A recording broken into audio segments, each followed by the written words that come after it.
بسم اللہ الرحمن الرحیم۔ السلام علیکم ورحمۃ اللہ وبرکاتہ۔ الحمد للہ الذی نزل الكتاب على عبده والصلاة والسلام على خاتم النبیین محمد وآلہ وصحبہ اجمعین، اما بعد۔ حاضرین و ناظرین، یہ درس نمبر 746 ہے اور سورہ انفال کی 2 آیتوں کی آج تلاوت اور تشریح کی جائے گی، آیت نمبر 33 اور 34۔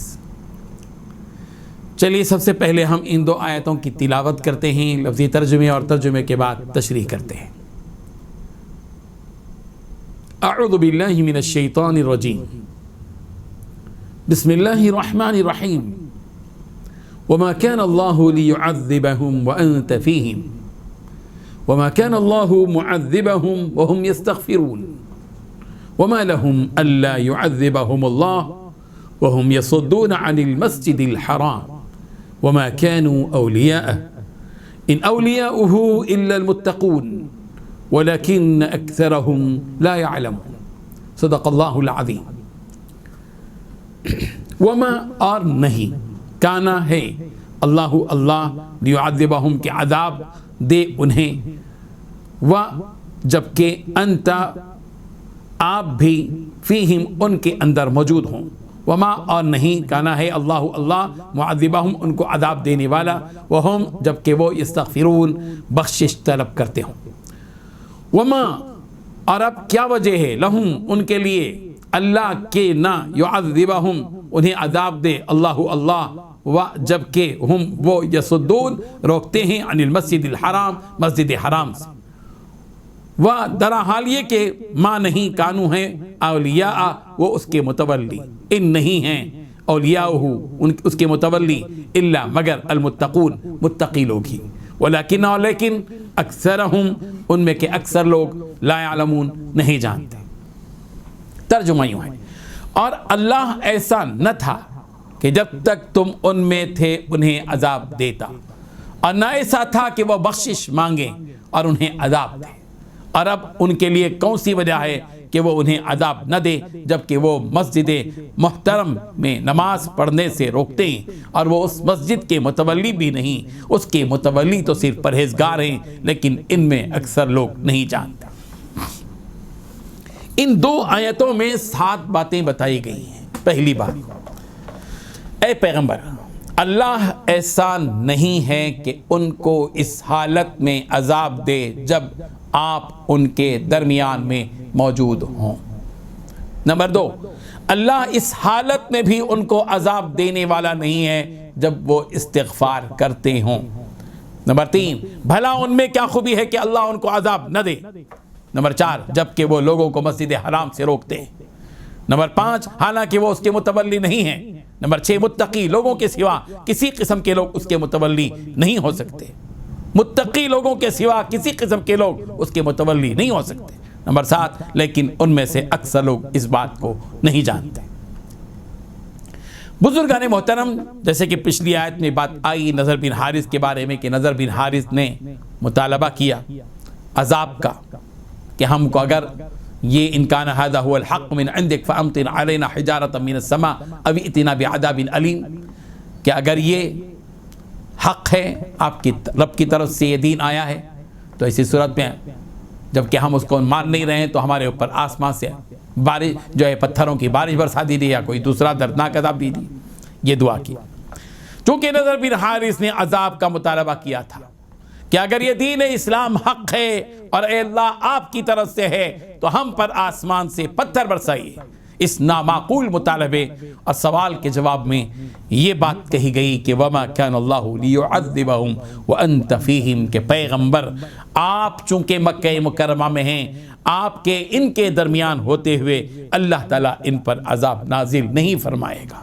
اس لیے کہ اللہ تبارک و تعالیٰ کا دستور اور قانون ہے کہ جس بستی میں اللہ کا کوئی نبی موجود ہو اس پر اس وقت کوئی عذاب نازل نہیں فرماتا، جب تک اس وقت تک نازل نہیں فرماتا جب تک کہ اللہ تعالیٰ مجرموں کے درمیان سے اپنے نبی کو نہ نکال لے۔ تاریخ شاہد ہے کہ حضرت ہود علیہ السلام حضرت صالح علیہ السلام، حضرت لوط علیہ السلام کی قوموں پر اسی وقت عذاب آیا جب کہ وہ انبیاء ان بستیوں سے باہر جا چکے تھے۔ رسول رحمت صلی اللہ علیہ وسلم کا مکہ مکرمہ میں موجود رہنا عذاب کے اترنے سے مانے ہے۔ جب مکہ مکرمہ سے رسول رحمت صلی اللہ علیہ وسلم مدینہ منورہ تشریف لے گئے اور اس کے دوسرے سال جنگ بدر ہوئی، جس جنگ میں یہ دونوں لوگ تھے جن کے بارے میں یہ روایتیں ہیں کہ انہوں نے عذاب مانگا تھا، یعنی ابو جہل اور نضر بن حارث۔ ابو جہل کے بارے میں بھی یہی بات ہے کہ اس نے بھی یہ دعا کی تھی، اور اس جنگ میں 70 مشرکین مارے گئے۔ نضر بن حارث اور ابو جہل جیسے لوگوں نے عذاب کا مطالبہ کیا، لیکن چونکہ رسول رحمت صلی اللہ علیہ وسلم مکہ مکرمہ میں تھے اس سے وہ عذاب سے محفوظ رہے۔ اور جب رسول رحمت صلی اللہ علیہ وسلم مکہ مکرمہ سے مدینہ منورہ چلے گئے تو حالات ایسے آئے کہ یہ حالات خود ان کے لیے عذاب کے برابر ہو گئے، اس لیے کہ وہ مشرکین جو کعبۃ اللہ کے متولی تھے، اللہ تعالیٰ نے نبی رحمت صلی اللہ علیہ وسلم سے دشمنی کرنے اور اللہ تعالیٰ کا انکار کرنے اور کعبۃ اللہ میں سیٹیاں بجا کر اور تالیاں بجا کر اور ننگے ہو کر کعبۃ اللہ کا طواف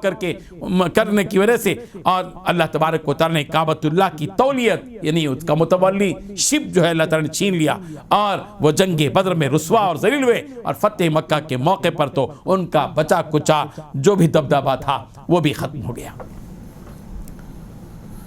اور دوسری بات یہاں یہ بتلائی گئی کہ یعنی قادر مطلق کا دستور یہ بتلایا گیا کہ وما كان الله معذبهم وهم يستغفرون، اللہ تبارک و تعالیٰ انہیں عذاب نہیں دے گا جب تک کہ وہ مغفرت طلب کرتے رہیں گے۔ مکے کے مشرکین اس لیے بھی عذاب سے بچے رہے کہ وہ استغفار بھی کرتے تھے، معافی بھی مانگتے تھے۔ چنانچہ حضرت ابن عباس رضی اللہ عنہ سے روایت ہے کہ مشرکین مکہ کعبۃ اللہ کا طواف کرتے تھے اور کہتے تھے کہ غفرانک غفرانک، آپ ہمیں معاف فرمائیے، آپ ہمیں معاف فرمائیے۔ حضرت ابن عباس رضی اللہ عنہ نے فرمایا کہ مکے والوں کے لیے دو چیزیں امان کی تھیں، ایک نبی رحمت صلی اللہ علیہ وسلم کا وجود مکہ مکرمہ میں، اور دوسرے استغفار۔ جب تک رسول رحمت صلی اللہ علیہ وسلم مکہ مکرمہ میں رہے مکے کے مشرکین عذاب سے اس لیے محفوظ و مامون رہے کہ رسول رحمت صلی اللہ علیہ وسلم ان کے درمیان رہے، اور جب آپ صلی اللہ علیہ وسلم مکہ مکرمہ سے مدینہ منورہ تشریف لے گئے اور امان و حفاظت کی ایک چیز باقی رہ گئی، وہ تھا استغفار، کہ مکے کے مشرکین استغفار کرتے تھے۔ حضرت فضالہ بن عبید سے روایت ہے رسول رحمت صلی اللہ علیہ وسلم نے ارشاد فرمایا جب بندہ جب تک اللہ تعالیٰ سے استغفار کرتا رہے وہ عذاب سے محفوظ رہے گا۔ اسی حقیقت کو اللہ تبارک و تعالیٰ نے اس آیت میں بتایا وَمَا لَهُمْ أَلَّا يُعَذِّبَهُمُ اللَّهُ وَهُمْ يَصُدُّونَ عَنِ الْمَسْجِدِ الْحَرَامِ، ان کا کیا استحقاق ہے کہ اللہ انہیں عذاب نہ دے، حالانکہ وہ مسجد حرام سے روکتے ہیں، حالانکہ وہ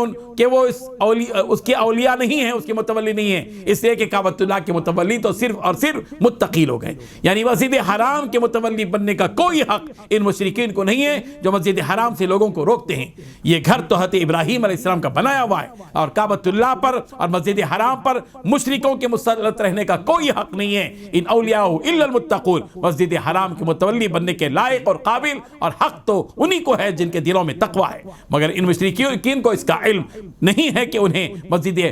حرام کے متولی ہونے کا کوئی حق نہیں ہے، اور جن کو معلوم ہے وہ صرف ضد ہر درمی پر تلے ہوئے ہیں۔ یہی وہ مشرکین مکہ ہیں جنہوں نے رسول رحمت صلی اللہ علیہ وسلم کو اور آپ کے صحابہ کو اس وقت مکے میں داخل ہونے سے روکا تھا اور عمرہ ادا کرنے سے روکا تھا جب پیارے پیغمبر صلی اللہ علیہ وسلم 6 سن ہجری کو عمرے کے ارادے سے مکہ مکرمہ کی طرف روانہ ہوئے تھے، اور حدیبیہ کے مقام ہی سے آپ کو لوٹنا پڑا تھا۔ اللہ تبارک و تعالیٰ ان حقیقتوں کو سمجھنے کی ہم سب کو توفیق عطا فرمائے۔ وآخر دعوانا ان الحمدللہ رب العالمین۔